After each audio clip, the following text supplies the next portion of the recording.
gimana nih, saya kan anak dua nih di Hong Kong. Dan rumah tangga saya tuh ada masalah gitu. Kalau kita bawa anak ke negara kita bisa nggak sih? Maksudnya gimana? Nggak paham. Ya? Gimana nggak paham? Mbaknya di Hong Kong menikah sama orang Hong Kong. Iya. Terus paspornya anaknya apa? Hah? Paspor anaknya apa? Hong Kong. Kan bisa umur berapa? Sekarang yang cowok mau 5 tahun, yang cewek mau bulan depan 7 tahun. Terus mau dibawa ke Indonesia? Iya, karena kita kan mau cerai kayak gini. Aku tuh nggak mau anakku ikut bapaknya karena bapaknya kurang baik gitu. Nah, kalau kita tinggal di sini, kita kan nggak punya rumah. Terus kalau saya kerja, anak saya nggak ada yang jaga. Kalau ikut bapaknya, saya khawatir kayak gitu. Oh, kamu permanen bukan? Belum, karena belum 7 tahun. Masih berapa lama lagi untuk permanennya? Kemarin aku perpanjang visa 3 tahun, jadi nanti tinggal 1 tahun lagi kayak gitu. 2015 baru 2025 baru perpanjang yang 1 tahun lagi, baru ganti KTP gitu. Oh, berarti ini masih baru jalan 3 tahun? Jadi nikahnya itu di usia hamil yang kedua itu loh, aku baru nikah. Oh, oke. Jadi gini, jadi kan dulunya gini, suami saya kan pernah nikah sama orang Cina 2 kali kan, cerai. Tapi dia nggak punya anak. Nah, waktu mau nikah sama saya, dia belum bisa nikah karena surat cerainya itu belum beres, karena mantan istrinya itu kabur, kan perlu tanda tangan katanya dari mantan istrinya kalau mau cerai kan. Jadi waktu itu udah tinggal bareng sama saya, dia belum dapat tanda tangan karena belum dapat mantan istrinya kayak gitu kan. Nah, hamil anak saya yang kedua, hamil 4 bulan, saya baru nikah kayak gitu loh. Oh, oke. Nggak apa-apa. Tapi intinya anakmu yang pertama itu anakmu, maksudnya di akte kelahiran anakmu? Dua-duanya anak satu bapak. Oh, oke. Soalnya kenapa? Ntar kan kamu bisa apply di KJRI, Mas sayang. Itu, jadi kalau cerai di sini anak itu jatuh ke tangan ibu apa ke bapak sih? Kan masih belum cerai, buatin dia paspor Indonesia dulu dong. Oh, bisa ya? Bisa kan, anak di bawah umur 17 tahun kan punya 2 kewarganegaraan. Anak-anakku seperti itu. Punya dua kewarganegaraan dia. Jadi Hong Kong sama Indonesia itu harus apa enggak? Maksudnya? Karena dokumen-dokumen akte kelahiran diumpetin sama bapaknya, takut anaknya dibawa kabur ke negara kita gitu. Ya butuh dong. Kalau akte kelahiran nggak ada, akte kelahiran kan bisa minta kamu. Oh iya, bisa, ngerti. Maksudnya kalau bikin paspor perlu Hong Kong punya apa Indonesia aja? Loh, sebentar. Kan harus ada KTP-mu Hong Kong. Anakmu akte kelahirannya saja. Oh, cukup. Jadi yang Hong Kong punya perlu akte kelahiran aja ya? Iya, akte kelahiran, surat nikahmu, terus sama KTP-mu. Masa kamu KTP suami aja nggak ada, sayang? Ada, semuanya ada soal itu. Maksudnya perlu nggak bikin paspor Hong Kong kayak gitu? Kan dia belum buat paspor Hong Kong kan anakmu? Yang cewek udah punya, yang cowok belum. Kayaknya nggak perlu sih. Nggak perlu, coba ke KJRI ya? Iya, langsung ke KJRI aja. Kan dia punya kewarganegaraan 2, Mas Ian. Nggak usah ngomong kamu mau cerai di KJRI biar nggak dipersulit. Kan kita nggak tahu, ntar butuh surat ini, surat itu. Ya bilang aja, Pak, saya mau ini buat paspor buat anak saya. Biar jalan-jalan nggak usah buat visa. Kalau kamu pakai paspor Hong Kong kan otomatis ke Indonesia kan buat visa. Visanya gitu. cuma 1 bulan anakmu. Oh, begitu. Kayak anakku yang besar ini kan cuma 1 bulan. Oh, jadi kalau yang Indonesia punya itu bebas gitu ya? Iya, bebas dong. Wong negaranya sendiri kan nggak usah extend. Kalau anakku yang cowok mau ke Indonesia itu 1 bulan dapatnya. Oh, begitu. Oke lah kalau Lah tahu saya dari mana? Dari teman saya, nomor teleponnya. Loh, kok telepon saya loh, saya bukan petugas atau apa, kamu nggak nanyain siapa saya gitu? Saya tahu di Facebook itu tahu. Oh, di Facebook sama di YouTube tahu? Tahu. Oh, berarti kan tahu semuanya itu kan masuk di YouTube sama Facebook gitu loh. Kaget saya. Lah kenapa nyari saya? Kenapa nggak langsung ke KJRI saja? Jadi gini, Eh, saya dengan suami saya kan kurang baik. Kurang baiknya apa ya? Kalau anak saya setiap hari tuh stres. Kalau itu bapaknya perilakunya tuh kurang baik. Tapi ibunya mertua saya paling baik sedunia. Cuman anaknya itu kurang stres. Lah terus kamu tinggalin nggak, kasihan mertuamu di sini? Kita nggak serumah sih, cuman apa-apa yang bantuin saya itu ibu mertua, bapak mertua, adik-adiknya suami saya. Cuman suami saya itu kan saya 8 tahun bareng sama dia, jadi dia soal uang itu baik, tapi kita kan nggak pernah ngomong gitu kan. Kalau uang dia ngasih ke aku. Teman kalau misalnya bapak ini apa, dari sekolahan ada SMS tulisan Cina kan kita nggak ngerti, dia selalu ngomongnya itu dengan muka yang seperti menakutkan dan bahasanya yang kita jangan sebutin bahasa Hongkong karena ada dia, kayak anjing, babi, pelacur, apa ya kayak gitu. Orang Hongkong kotor itu seperti itu loh. Tahu kan orang Hongkong seperti gitu kan, kalau ngomong kayak kayak gitu tahu kan. Ya intinya kita kan cuma nanya, bentak-bentaknya seperti itu setiap hari. Saya itu 8 tahun dia ngomong selalu kayak gitu, dan di situ saya tuh stres, udah mau bunuh diri berkali-kali. Yo, jangan.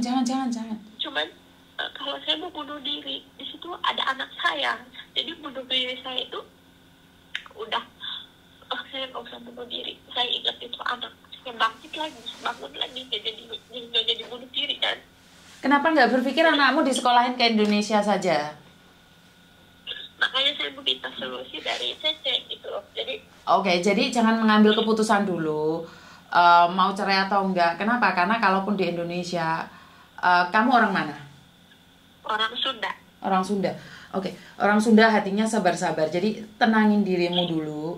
Jadi jangan sampai emosi. Karena kamu emosi memutuskan pergi begitu aja, kamu akan menyesal. Biaya hidup anak 2 itu gimana? Siapa yang nyari? Ya itu dia, karena aku pengen anak aku tuh lebih baik. Karena kalau ikut sama bapak ya, sekarang kan saya kerja gak dinafkahin sama dia, karena udah 5 bulan saya gak pernah ngomong, kalaupun satu rumah gitu kan. Jadi dia nggak ngasih uang aku, tapi kebutuhan rumah aku yang tanggung. Jadi misalnya stresnya saya tuh kayak gini, 8 tahun bersama. Misalnya kata dia bilang, kita masak, terus kan saya udah masak nih, terus aku bilang, ayo makan bareng, dan itu gebrak meja yang ngomongnya kayak gitu kasar, seperti yang tadi aku ngomongin kayak goblok aja bahasa Hongkongnya, dia apa gitu, apa aja dikeluarin kayak gitu. Kita kan nanya gitu ya, kenapa jawabnya seperti itu, seperti di telepon, kamu di mana? Aku kan nanya, mau nanya dia, kamu lagi di mana? Waktu ada sesuatu aku mau ngomongnya apa ya, itu seperti itu.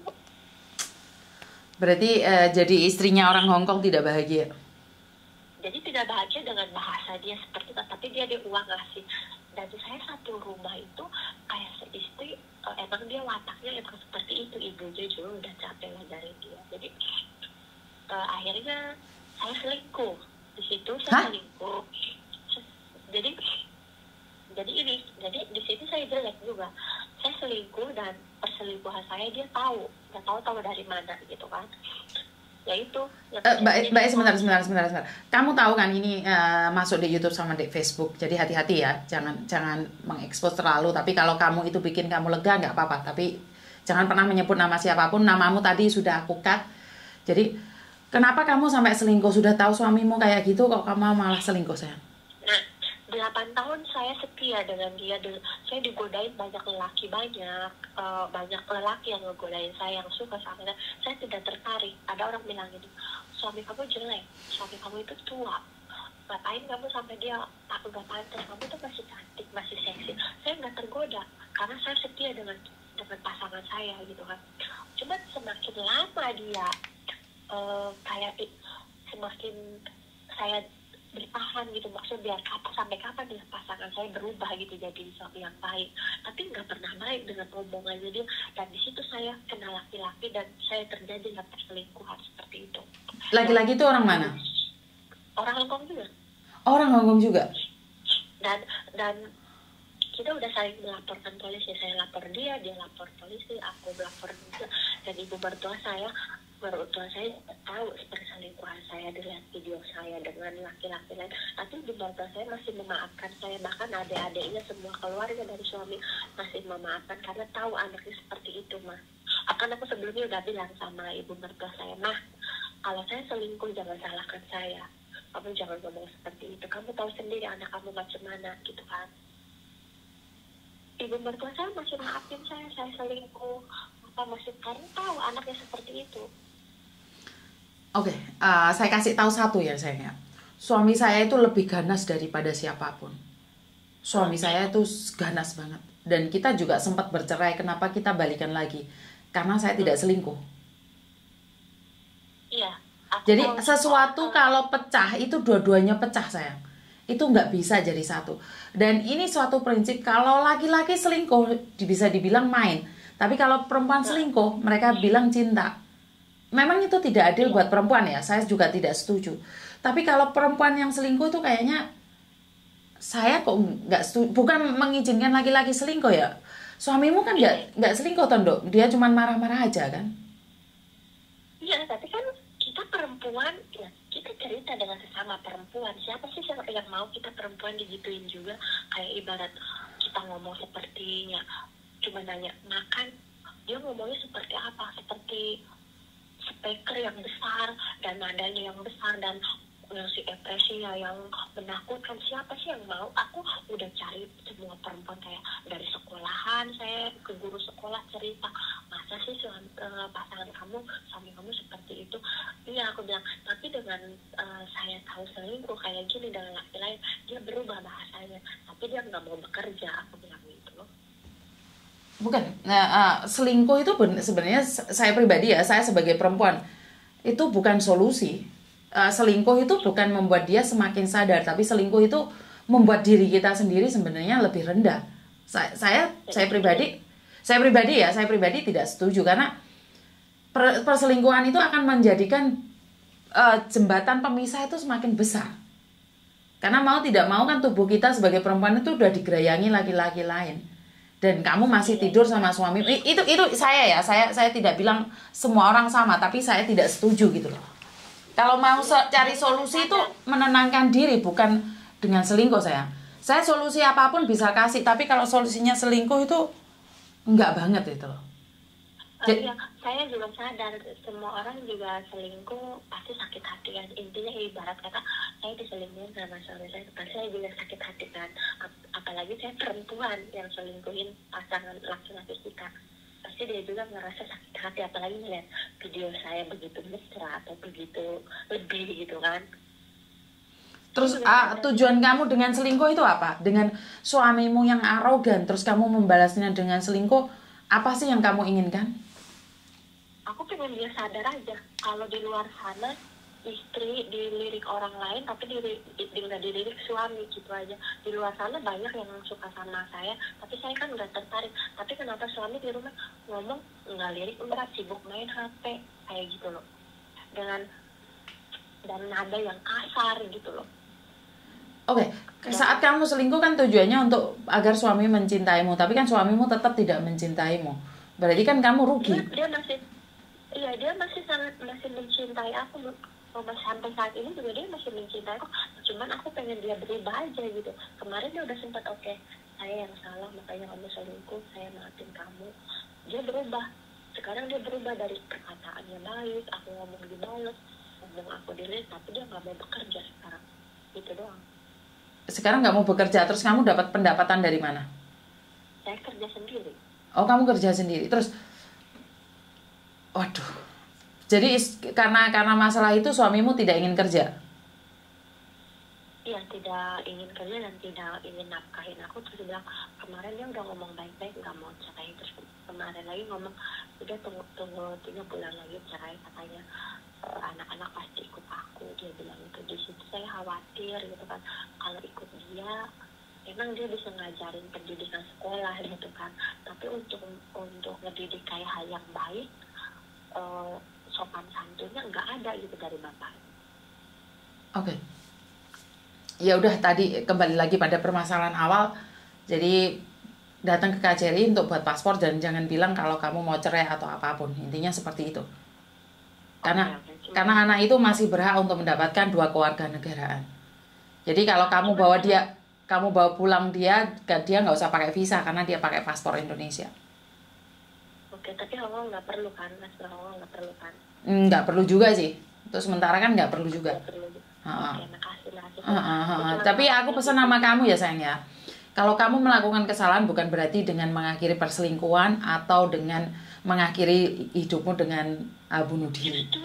Justru saya sangat mencintai suami saya. Mencintai tapi bukan berarti kamu yang harus mengkhianati duluan sayang. Iya sih, saya juga salah gitu. Tetap saya tidak membenarkan perselingkuhan itu, tetap pribadi saya, bukan saya sok suci, tapi saya tetap tidak mengatakan tidak untuk itu. Paham nggak maksudku? Iya. Karena apapun masalahnya, kalau ada goresan luka lain itu sembuhnya sulit loh sayang. Kebayang nggak kamu tidur sama suamimu tapi kamu pernah tidur sama orang lain? Ada nggak di otakmu masuk bayangan-bayangan itu? Kita sebagai manusia wajar kan ada toh. Iya. Nah, saya mau tanya ini, misalnya nih saya cerai sama suami saya nih, itu gimana ya nanti nasibnya gitu loh? Anakmu bisa balik lagi ke Hong Kong, tapi kamu harus apply lagi. Sebelum kamu jadi permanen, kamu nggak bisa tinggal di Hong Kong. Oh gitu. Karena itu suamimu bilang bahwa kewarganegaraan anaknya akan ikut dia. Karena kamu bukan permanen sini. Kecuali kamu permanen sini, maka sidang akan dimenangkan oleh kamu. Oh, jadi itu anak-anak itu akan jatuh ke tangan bapaknya gitu ya? Kalau kamu bukan penduduk sini, kan kamu masih residen. Kamu bukan permanen sayang. Kecuali kamu punya pekerjaan tetap, punya rumah, kan anakmu yang jamin kamu. Bener nggak? Iya. Tapi kalau sekarang kan siapa yang jamin? Kalau kamu sendiri tidak ada tempat tinggal, untuk hidup aja susah, untuk kos aja susah, kerja, makanya anak-anak gimana? Otomatis kan jatuh pada keluarga suamimu. Iya, kalau kerja udah sih saya. Cuman kalau rumah kita juga sama-sama ngontrak sih, ini nggak ada rumah, kita tiap bulan bayar rumah. Ngerti? Tapi kan kalau kamu sendiri kerja dengan menjaga 2 anak cukup nggak? Terus otomatis kan kamu butuh pembantu untuk menjaga. Iya benar.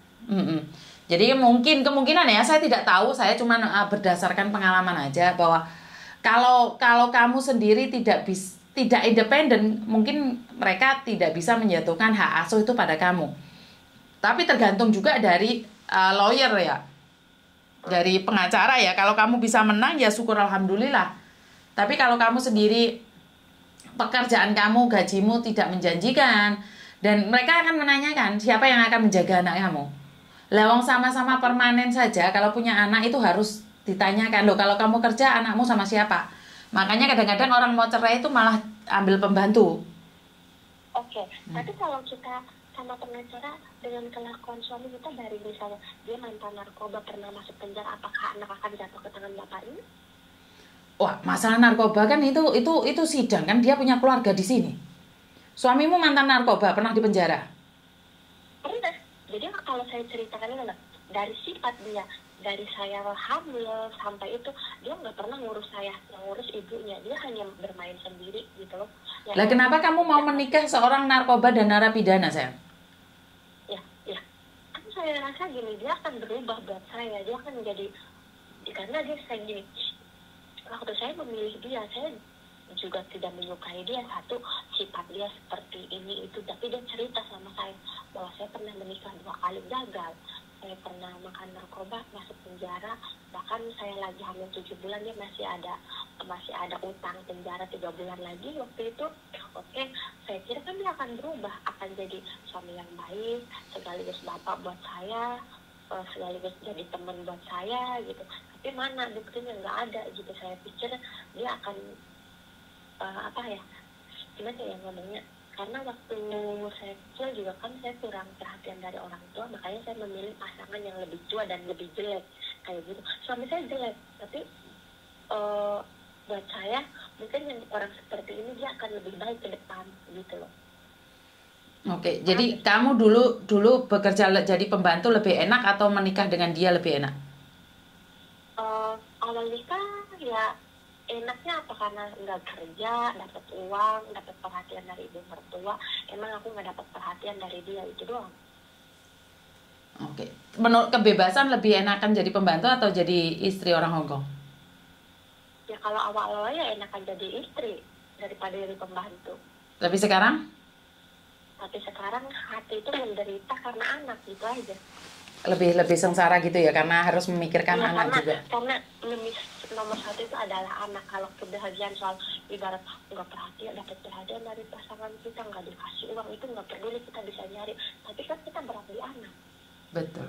Yang bikin, apalagi anak saya cantik, ganteng, lucu, pintar. Jadi itu kalau sudah ninggalin dia, ya dia kasih sayang dari saya nggak ada nantinya. Terus kalau dari bapaknya sangat apa ya, nggak bisa ngurus anak gitu aja, cuman bisanya kasih mainan yang mahal atau jalan gitu doang. Tapi udah. Berarti kamu untuk visa permanennya kamu masih kurang 4 tahunan ya? Oke. Yang sekarang kan udah beli 3 tahun kan, tinggal nambah lagi nanti 1 tahun gitu loh. Kok maksudnya 3 tahun 1 tahun? Iya kan, yang pertama bikin itu tuh 1 tahun, terus yang kedua 1 tahun, terus yang kemarin terakhir dikasih lagi 3 tahun loh. Oh, 2 tahun, 3 tahun, berarti kurang 2 tahun dong? Kurang 2 tahun ya? Iya. Saya ya mungkin. Iya. Waktu nikah kan saya 2019. Waktu nikah 2019, tapi kan visamu kapan keluarnya? Itu habis nikah langsung dapat KTP kan? Enggak no, ya harus apply dulu no. Enggak lah, kayaknya aku bikin visa dulu kalau nggak salah 1 tahun, terus udah gitu ganti KTP yang pembantu itu makanya tadinya. Kan nggak bisa, habis nikah nggak bisa langsung dapat KTP, harus apply dulu. Pokoknya waktu itu habis nikah, kayaknya bener sih langsung habis nikah itu ngurus visanya habis. Saya kan waktu itu masih pakai visa pembantu gitu kayak atas nama dia gitu kan. Nah itu habis, terus iya kayaknya langsung dapat, nunggu 3 bulanan langsung dapat. Nah iya, makanya kan apply visa butuh 6 minggu sampai 8 minggu sayang. Iya seperti itulah. Oh, kamu dulu pembantunya dia gitu tak? Bukan, cuman pembantu orang lain, terus kenal dia, satu rumah barengan, kita hamil kayak gitu loh. Terus karena belum bisa nikah, ya kita tetap satu rumah walaupun lagi hamil anak kedua waktu itu. Hamil anak kedua 4 bulan kita nikah gitu loh. Oke. Ya udah, itu kembali lagi pada yang tadi, kamu datang aja ke KJRI buat itu. Oke, makasih ya solusinya ya. Iya, ya udah gitu aja. Yo, bye.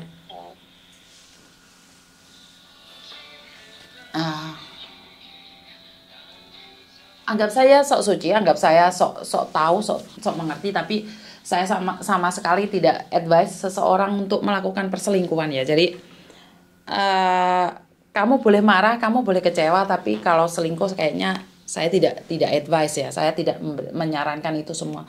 Jadi buat teman-teman di luar sana, kita boleh bertengkar, kita boleh marah, kita boleh cerai, tapi jangan mengambil keputusan untuk saya tidak ikut campur deh masalah rumah tangga. Yang saya tahu adalah kekhawatiran pada anak kecil yang tidak tahu apa-apa punya imbas yang sangat berat, dan ya jalan satu-satunya sebagai perempuan maka kita harus ambil salah satu. Saya tidak tahu apakah dia akan mendapatkan dua-duanya ya. Biasanya akan salah satu itu akan dibawa. Yang satunya ikut bapaknya, yang satunya ikut mboknya, atau dua-duanya ikut bapaknya, atau dua-duanya ikut mboknya. Tapi itu adalah hak masing-masing. Saya sebagai pendengar, saya tidak bisa memberikan keputusan apapun. Saya tidak pernah advise seseorang untuk bercerai. Saya lebih suka melihat orang menikah daripada bercerai. Jadi buat teman-teman di luar sana, ini adalah suatu pembelajaran di mana menikah dengan orang Hong Kong itu tidak ada jaminan akan bahagia, tapi sama-sama belajar, sama-sama menguatkan. Kehidupan tidak ada yang tahu, emangnya kalau nikah sama orang Indonesia pasti bahagia, enggak juga, saya enggak berani ngomong itu. Jadi buat teman-teman di luar sana, tetap semangat. Indonesia kaya, dan apapun yang terjadi di luar sana, keluarga adalah segalanya, dan berhati-hati, berjaga-jaga di luar sana. Musim masih antara panas dingin, jadi jaga stamina, banyak-banyak minum air, dan kurang lebihnya saya minta maaf. Wassalamualaikum warahmatullahi wabarakatuh. Berkat Tuhan mengalir atas hidup kita semua. Semoga semua makhluk hidup bahagia. Dan jangan lupa, apes tidak ada dalam kalender. Karena itu selalu berhati-hati dan hati-hati dan hati-hati. Bye-bye.